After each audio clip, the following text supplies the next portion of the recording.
Le 29 avril 1938 paraissait dans l'Action française la critique de François Vineuil consacrée au film Les disparus de Saint-Agile.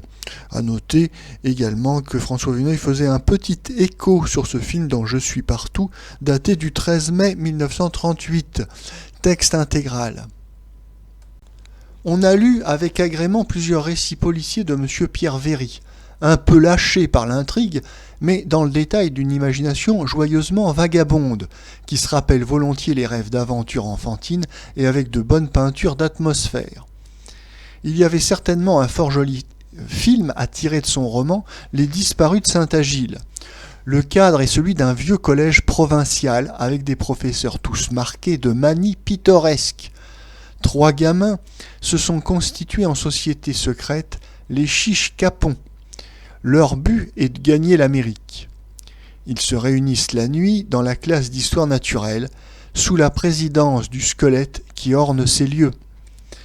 Un bizarre visiteur nocturne frôle les murs et doit surprendre les propos des enfants. Toujours est-il que les 3 collégiens disparaissent un par un.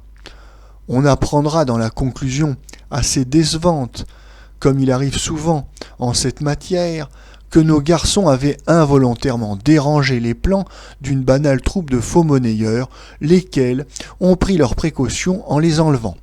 En somme, il ne s'est rien passé de bien extraordinaire.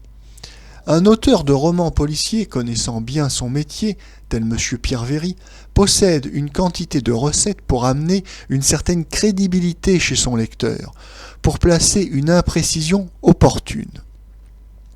Ce métier a sa réplique au cinéma. Naturellement, il faut y chercher d'autres moyens que ceux du livre, puisque le spectateur et le lecteur sont bien loin d'avoir les mêmes exigences. Mais ce serait beaucoup demander qu'un peu de cette adresse à un réalisateur de seconde zone comme M. Christian Jacques, qui vient de faire Les disparus de Saint-Agile. Ce n'est pas un bon peintre. Les décors et les physionomies de son collège ont bien peu de relief. Ce n'est guère un meilleur narrateur. Son film est appuyé quand il n'est pas besoin, évasif quand on voudrait qu'il fût clair. La conclusion piètrement laborieuse. Le sujet impose une comparaison avec Émile et les détectives, le charmant film allemand de naguère. Cette comparaison n'est pas à l'avantage de M. Christian Jacques. Les dialogues m'ont semblé aussi fort artificiels. De la distribution, on détache l'un des petits garçons, délicieux de naturel, celui qui écrit un roman. Son nom, malheureusement, m'échappe. Et M. Erich von Stroheim, qui parvient à mettre sa puissante griffe sur un rôle de vieux professeur solitaire. M. Michel Simon a son talent accoutumé, mais il s'est fait une si effroyable tête de pochard qu'il en devient inquiétant.